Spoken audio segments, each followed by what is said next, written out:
Oi, gente, tudo bom? Hoje o blog da Leiliane vai fazer uma entrevista especial com o coordenador do Movimento Brasil Livre, Kim Kataguiri. Tudo bom, Kim? Tudo bem, muito obrigado pelo convite. Obrigada a você. Kim, amanhã vocês estarão em Brasília com um grande movimento pedindo o impeachment da presidente Dilma, né? Eu queria que você falasse para a gente quais são as motivações. A ideia de trazer essa reivindicação, o protocolo do impeachment da presidente Dilma Rousseff aqui para o Congresso Nacional é justamente de trazer a pressão para o centro de poder, que é hoje o único lugar onde ela se sente segura. A gente só começou a pedir o impeachment da presidente Dilma Rousseff depois do embasamento jurídico que a gente ganhou de juristas como o Ives Gandra, por exemplo, que fala sobre os 8 anos, período no qual a presidente Dilma Rousseff foi presidente do Conselho de Administração da Petrobras, e em que admitiu que, se soubesse de todos os detalhes da refinaria de Pasadena, no Texas, não teria autorizado a transação. Por isso, ela foi omissa, ela foi negligente, isso caracteriza improbidade administrativa, é crime de responsabilidade e torna ela passível para impeachment. Outra base jurídica do Modesto Carvalhosa, que fala sobre a articulação que a presidente Dilma Rousseff faz para ter acordos de leniência com as empresas envolvidas no escândalo do Petrolão, e nisso ela se nega a aplicar a lei anticorrupção que está vigente desde 2013. Isso também é crime de responsabilidade, também torna ela passível de impeachment. Agora, mais recentemente, tivemos 2 pareceres do Tribunal de Contas da União que falam sobre as pedaladas fiscais e a maquiagem nas contas públicas. Basicamente, a presidente Dilma Rousseff aproveitou-se do ano eleitoral para enfim, atrasar os repasses a bancos públicos, que depois passavam para programas sociais, depois passavam para a Previdência, e assim maquiar o rombo no Tesouro. Você acha que a nossa oposição ela está preparada para fazer um bom governo? Ainda que, enfim, o impeachment não seja a solução para todos os nossos problemas, não vai resolver o problema dos serviços públicos, da corrupção, ele é um passo à frente. Eu não acredito que a oposição vá fazer um bom governo, mas vai fazer um governo menos pior do que o de Dilma Rousseff, mesmo porque hoje a gente não tem um partido, por exemplo, que defenda abertamente a privatização da Petrobras ou um sistema de vouchers para saúde e educação, como o Movimento Brasil Livre, como o Movimento Liberal defende. Eu queria saber, inclusive, qual é a posição de vocês, do Movimento Brasil Livre, em relação à reforma eleitoral. A proposta de reforma política do PMDB é o Distritão, que basicamente aumenta muito o custo de campanha e dá mais espaço para partidos que já estão no poder, para partidos que já têm acordos com grandes empresas e para grandes figuras que hoje já são famosas na política. E isso acaba com a oportunidade de candidatos menores, de candidatos que estão ingressando agora na política para fazer algum tipo de renovação. Então, a gente não concorda com a reforma do PMDB, que é o Distritão, e a gente também não concorda com a reforma do PT, que é acabar, cujo principal ponto é acabar com o financiamento público, financiamento privado de campanhas, e a gente acredita que a melhor maneira seja o voto distrital misto, que é quando você cria pequenos distritos com votos proporcionais e aí cada região tem seu representante. E, Kim, tem uma série de críticas no Facebook em relação à sua pessoa, né? Até porque você se destacou bastante nas redes sociais depois, né, que o deputado Jean Willis fez aquela crítica dizendo que você era um analfabeto político que estava à frente de uma grande manifestação. Algumas pessoas chegam, inclusive, a dizer que você será um futuro Lindenberg. Então, nós queremos saber, para você responder para essas pessoas, o que o Kim vai fazer no futuro? O que você pretende? Você vai entrar na política? Se você for entrar na política, qual partido que você entraria? Ou você vai permanecer só nos movimentos sociais? O que você deseja?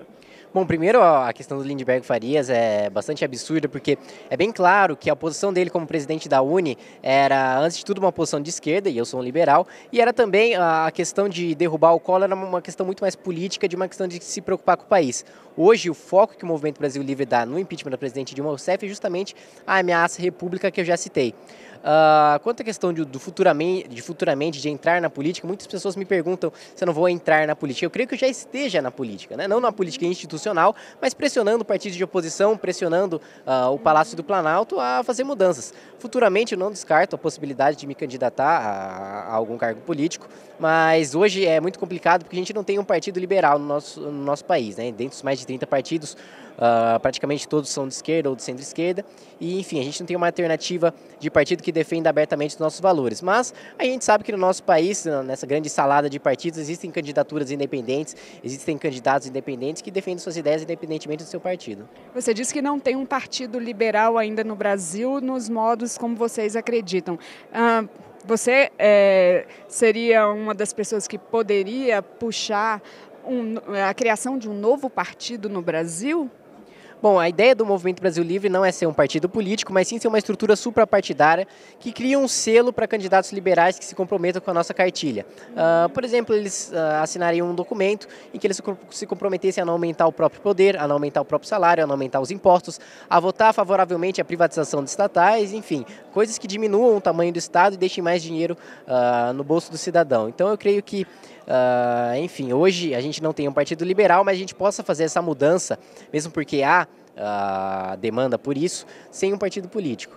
Você acredita no Estado mínimo, né? Você é de uma tendência, digamos assim, liberal, e algumas pessoas têm feito algumas críticas, inclusive agora quando você foi atropelado, de que você foi atendido no SUS, Sistema Único de Saúde, que não tem, né, em vários países do mundo que são liberais, né, porque tudo é privatizado. O que você poderia dizer para essas pessoas, para explicar, né, que Estado mínimo é esse? Ele interfere na saúde, na educação, na segurança? Bom, antes de tudo eu quero dizer que eu fui extremamente mal atendido pelo SUS no meu acidente, enfim, fiquei horas esperando para fazer uma simples verificação do meu braço, ele estava realmente quebrado, para fazer uma limpeza do meu braço.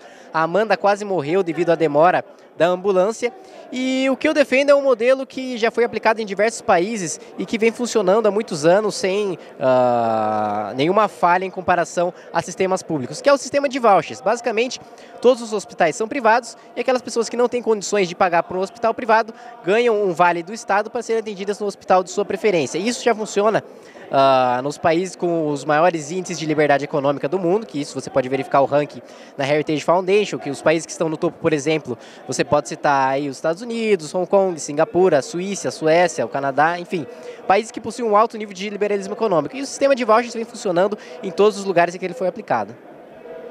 Eu queria saber outra coisa. Você se sentiu ofendido quando foi chamado de analfabeto político pelo deputado Jean Willis? Bom, não posso me dizer que me senti ofendido, porque para me sentir ofendido isso teria que ter partido de uma pessoa relevante. E a gente sabe que o deputado Jean Willis hoje não aprovou nenhum projeto que defenda as minorias que ele diz que defende. Ele basicamente está aí para parasitar o dinheiro público.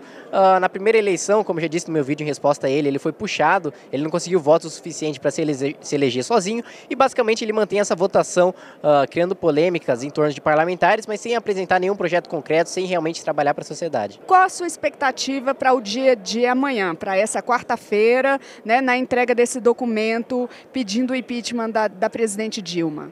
Bom, primeiro, eu não espero que muitos jornalistas venham pressionando a dizer de que vai ser uma manifestação de massas como foram as de 15 de março e as de 12 de abril. É uma marcha simbólica que partiu de São Paulo no dia 24 de abril, está chegando amanhã, que é dia 27 de maio, numa quarta-feira, às 14 horas, em frente ao Congresso Nacional. E, enfim, a ideia é criar um simbolismo em torno dessa defesa da República, do liberalismo, para que futuramente seja estimulado, que continue esse trabalho de oposição que a sociedade civil vem exercendo. Eu creio que vai ser uma vitória política muito forte, porque diversos líderes da oposição, como Carlos Sampaio, Bruno Araújo, Paulinho da Força, Eliseu, enfim, diversos líderes de oposição se comprometeram a endossar o protocolo do nosso pedido de impeachment, a levar o nosso manifesto para o Congresso Nacional. Então eu acredito que seja um avanço grande para a defesa da República e para a expansão do liberalismo econômico no Brasil. Muito obrigada, Kim. Nós falamos com o Kim Kataguiri. Meu nome é Leiliane Rebouças, para o Fato Online.